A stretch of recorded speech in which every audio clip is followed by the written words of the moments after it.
You're watching Inside Automotive with Jim Fitzpatrick. Hey everyone, Jim Fitzpatrick. Thanks so much for tuning in today. BMW led U.S. luxury sales for the first quarter of 2024, according to Edmunds.com.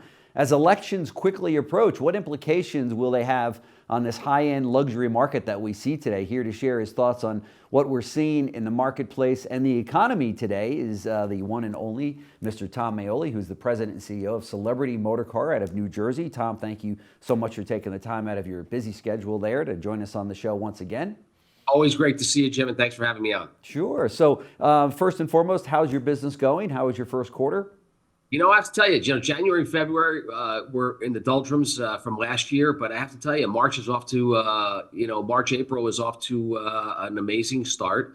And, I think we're outpacing last year. I think volume is up. Wow. Clearly margins are down a little bit, but yeah. I think, the volume is overcoming that. The service departments are still the same. They're busting at the seams.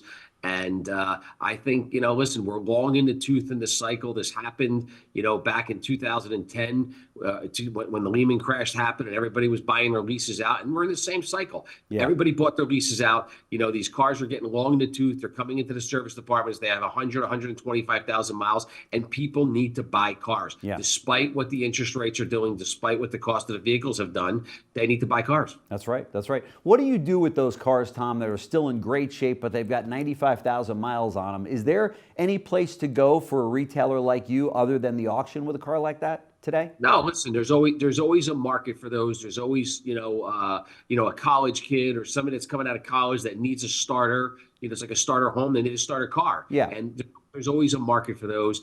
We do send some to auction, but there definitely is a market for those. And, it seems to be that, that the used car pricing is holding very strong. Yeah, for sure. So I figure you're just the guy to talk to about elections, because I know that you are close to the former President Trump. He's going through a lot of stuff right now, but he's leading in the polls. There's not a poll out there, I don't think, and I probably should have checked this before I made this comment.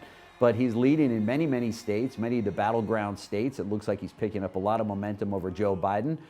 What kind of implications would this have if he wins the Oval Office again? Well, listen, he has to win the way I see it. I mean, yes, he's leading in the polls, but we need him in there. The automotive industry is under siege with this whole Biden,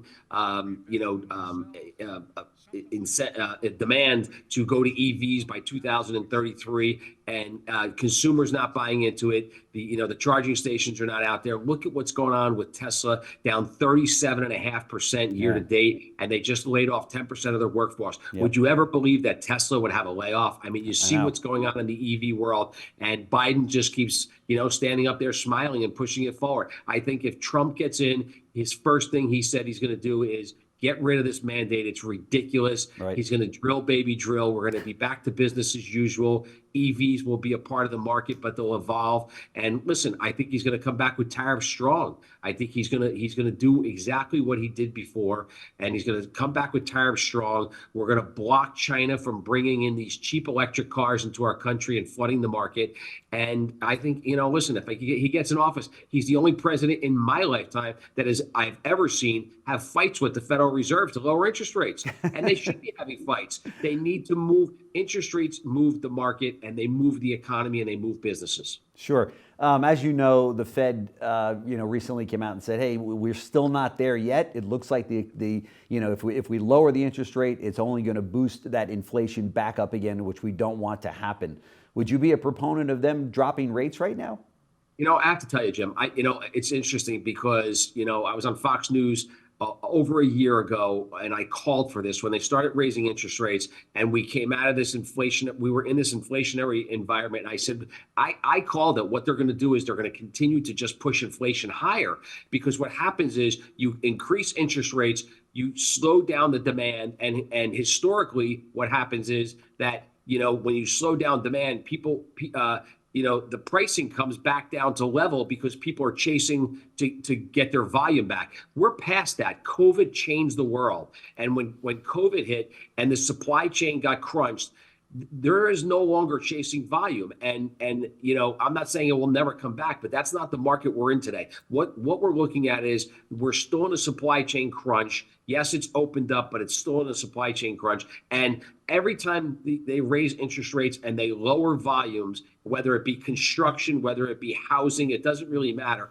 Prices, what they're doing is they're forcing the vendor to push their prices up because they need to maintain their margins. Yeah. Historically, on the opposite effect, I think if they start lowering the interest rates, what you're going to do is you're going to raise the volume and in car sales and housing and construction, and then you're going to have people like car dealers, contractors that are going to be chasing that volume, and as they're chasing that volume, the prices will come back down, or they'll stabilize. I think they're looking at this thing entirely wrong. I think they need to lower interest rates. They need to get the volume going, and once volume goes, then people start chasing that, and when they start chasing that volume, they start eroding their profits. Right. So and it makes sense. So as far as Biden is concerned, as far as you're concerned about Biden, I should say, not good for the industry because of what he's looking at with this EV situation, the demands he's making on these EVs, which of course is driving the manufacturers to produce more EVs. Where do EVs currently stand with your dealerships? Are you selling any of them? Are they aging? Are the consumers coming in wanting them? Listen, if we were to call the White House and ask Joe Biden, he would tell you it's up 100%, but that's because we went from 3% to 6%. I mean, that's really what's happening. So, and that's what they're selling on the news. They're saying it's up 100, 200% in volume. It's really not. People aren't buying them. We're selling a few more, but the infrastructure is still not there. Have you seen a Biden infrastructure plan to roll out EVs to roll out chargers to support this entire mandate that he has? There's none. It doesn't exist. It's, as I say, I get up in the morning and I go to work and I have ready, aim, shoot. I have to aim at the target, and if I don't hit the target, I'm out of business. Yeah. These politicians get in office and it's not their money, and it's ready, shoot, aim. That's right. And many of them have never run a business before, so they don't understand that aspect of it, right? Correct. Yeah. Yes, exactly. So yeah, EVs, again, is the market growing? Yeah, but it's de minimis, and the manufacturers have spent billions and billions of dollars on this crazy concept. And I think the proof's in the pudding, and I think it's all starting to come out in the wash with what's going on with Tesla. Yeah, that's right. It sounds to me like we need more people in DC that understand retail automotive, specifically the dealership world. And obviously, we were talking about before we got recording about Bernie Moreno out of Ohio.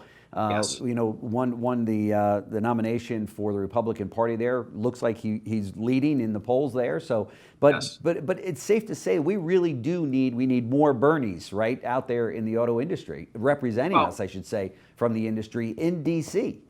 Yeah, listen, you need people in DC. You need more Bernies out in the world that are involved in the automotive industry. But what you really need is you need business people and entrepreneurs in politics that are going to that are mandating and making these laws that understand where the rubber meets the road, and how it affects businesses, dealerships, manufacturing, employment. And I don't think any of them understand it down in Washington. Right. Should dealers be concerned if Biden somehow wins this deal? Well, listen, if Biden wins the deal, I think we've got much more problems, across the globe than the automotive industry. I mean, but obviously we're here talking about automotive. Yeah, I think we should be concerned because he's going to continue this crazy mandate, and I think it's going to flop on its face, but he's going to continue it because I think his campaign is being lined by and being supported by the environmentalists. What's your take on the balance of the year? I know that you had a first couple of challenging months, but it looks like March and April is good, as you said. What's your take on the balance of the year, or at least for the summer? I think it's strong. We're seeing strong car sales. People are coming in. Again, payments are out the roof. But I always had this phrase, and when I got in the business, people said to me, "Why'd you get in the car business?" I said, "Because you can't stop transportation." That's right. Yeah, no question can't stop about it. That's Yeah, right. absolutely. So I think it's going to be a very strong year. I think sales will continue to grow. I think again, we're very long in the tooth in this cycle, and I think we got another 2 or 3 year run. But again, November is going to tell a lot, And Sure. whatever happens in November is how things are going to sway. But I have to tell you, as I sit here today, I think Trump's the winner. I think he's getting in, despite what's going on in Manhattan and all these crazy trials that they have him on. I mean, look what they did to him yesterday. They won't even let him leave the courtroom to go to his son's graduation. It's crazy. When they let murderers out of jail to go to their parents' funeral. That's right. Right? It's crazy. And he's a former president of the United States. Right, exactly. Yeah. These are crazy, crazy times. There's no Yes. question about it. Very, very Absolutely. Unprecedented times. Hey, one of the times that I had you on recently was with your lovely daughter who took over Yes. your Ford store. How's that going? She's doing great. She's moving the needle and getting the numbers up, and manufacturers love her, and she's getting more involved in the other brands. And not to talk too deep, but we're out looking at an acquisition right now.